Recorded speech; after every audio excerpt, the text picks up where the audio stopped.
Portugal has historically been noted for a variety of things. The Portuguese excelled in exploration, as seen by their contributions to the Iberian Union, the Azores and Madeira settlement, and Brazil's colonization throughout history. The tale of Vasco da Gama provides a fantastic illustration. Vasco da Gama was born in Sines, Portugal, in 1460 to parents Estevão da Gama and Isabel Sodré. Estevão was a significant local person and a member of the Order of Santiago. Vasco's mother's family was also related to the Order of Christ and had a strong network.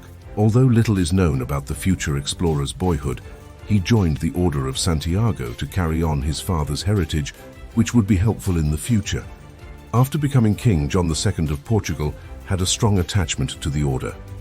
He had a strong admiration for Vasco da Gama, which led to his career as an explorer. One of John II's primary concerns was to expand the royal treasury. Although African commerce benefited the Portuguese, more was needed to satisfy the emperor. John was interested in Asia and the lucrative spice trade, which was already popular among Europeans. At the time, the Venetians controlled the spice trade and built their own channels to transport products. To avoid the Venetians, John began to consider unconventional solutions. What is his solution? Find your way to Asia by sailing across the whole African continent. This is when Vasco da Gama will come in helpful. First, the king ordered preparations. 2 spies, Pera da Covilhã and Afonso de Paiva, would go overland to gather information about the spice trade in India. Meanwhile, a captain, Bartolomeu Dias, would travel by sea to check if John's objectives were legitimate. Dias successfully circumnavigated the Cape of Good Hope and reached Fish River, demonstrating a clear maritime channel between Africa and India. Now for the second step. King John II required an adventurer. Step 2. The monarch chose Vasco da Gama as his preferred explorer. On July 8, 1497, he set off from Lisbon with a fleet of 4 ships, São Gabriel, São Rafael, Berrio, and an unnamed ship, and 170 crew members. This journey was attended by expert navigators, including Afonso Goncalves, João de Coimbra, Pero de Alenquer, and Pedro Escobar. King John sent only the finest despite the long and challenging expedition. The initial stage of the expedition took them over familiar waters, going past Tenerife, Cape Verde Islands, and finally Sierra Leone. The fleet continued south over the equator, attempting to retrace Dias's previous itinerary. After 3 months and 6,000 miles, the fleet stopped short on the African coast before continuing on Dias's path. Da Gama's expedition continued across uncharted waters. By the first week of March 1498, the expedition had arrived on Mozambique Island. After a brief stay in the region, Da Gama and his fleet were compelled to leave due to local animosity. However, they did so in a dramatic manner by firing cannons back into the island. The fleet arrived at Mombasa the next month, but was greeted with violence and swiftly departed. Instead of Mombasa, Da Gama chose to remain for a week at Malindi, where he and his soldiers were welcomed with more courtesy. The fleet landed on April 14th and did not depart until April 24th. They relied on an experienced pilot to direct them to Calicut. Da Gama and his ships traveled to India. On May 20th, 1498, the expedition landed at Kapadu near Calicut. The king of Calicut, or Zamorin, returned from his present sojourn in Ponani to meet with his foreign guests and inquire about their needs. The Portuguese were greeted with kindness and hospitality, but their gifts for the king were unsatisfactory. Nearby Muslim traders were upset, especially after Da Gama informed the monarch that he and his men were looking for Christians and spices. Rival merchants informed the monarch that Da Gama was a crafty pirate, not representing the Portuguese sovereign. The relationship between Da Gama and Zamorin was tense, leading the Portuguese to depart India on August 29th with some disappointment. Nonetheless, the mission had fulfilled some of its objectives. It was now established that India could be reached over the sea surrounding Africa.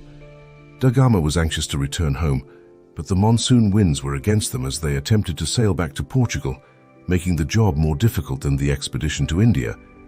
The Berrio was the first ship to arrive at Lisbon on July 10, 1499, after traveling across the Indian Ocean for an extra 109 days.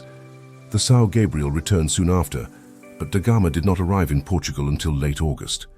He chose to remain with his sick brother on Santiago Island, while his ship was returned to Lisbon by João de Sá. The other 2 ships were lost, and only 55 of the 170 crew members survived. Da Gama was lauded as a hero, but he failed to establish a trading pact with the King of Calicut. He brought back Indian spices and other items, which fueled the crown's interest in potential trading prospects. This led to the Portuguese India Armadas. The Portuguese India Armadas became an annual event, sailing along da Gama's new route known as the India Run. In 1500, Pedro Alvares Cabral led a second trip to secure a treaty with Zamorin, completing what da Gama had begun.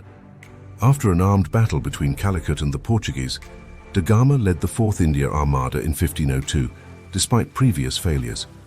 After accepting this, da Gama was determined to complete his objective and gain an advantage against Zamorin. Da Gama, accompanied by his cousin, uncles, brothers-in-law, 15 ships and 800 soldiers, was prepared to exact retribution. When the fleet returned to Calicut, Zamorin offered to negotiate a trade pact, but da Gama was determined to revenge his previous loss. When the explorer's desire to evict all Muslims from Calicut was rejected, he and his troops used ruthless methods, storming the city for 2 days and committing atrocities on crewmen from seized local boats. Zamorin's fleet was easily defeated by the Portuguese, who were well prepared for such warfare. In 1503, da Gama prioritized his personal agenda over the Portuguese crown. The fleet left Calicut without a commercial treaty, leaving only a tiny portion behind to continue bombarding the kingdom and stalling local trade. Da Gama's blunder or flawed approach marked the end of his tenure as a Portuguese hero. The remainder of his life would be pretty unremarkable. Despite several unsuccessful efforts to restore the monarch's favor and the ascension of another king, he ultimately became the Count of Vidigueira and Viceroy. However, he had a steep climb to reclaim his former position. In 1524, da Gama made a last trip to India but contracted malaria and died on Christmas Eve. This would mark the end of his legacy. Despite the controversy surrounding his second expedition, Vasco da Gama's first mission to Calicut was crucial for Portuguese commerce and European discovery. Vasco da Gama's effort in the Indian Ocean is one of the most important contributions made by the Portuguese throughout history. Vasco da Gama's legacy is etched into the annals of history. His daring and determination forever changed the world, bridging oceans and cultures alike. As we reflect on his journey and his ultimate passing, let us remember the courage it took to sail into the unknown and the profound impact one individual can have on the course of history. Thank you for joining us in this exploration of Vasco da Gama's life. If you like this video, please consider liking the video and subscribing to our channel for more portraits of the past. We'd love to hear your thoughts and reflections in the comments below. Farewell, and may the portraits of the past continue to inspire our journeys into the future.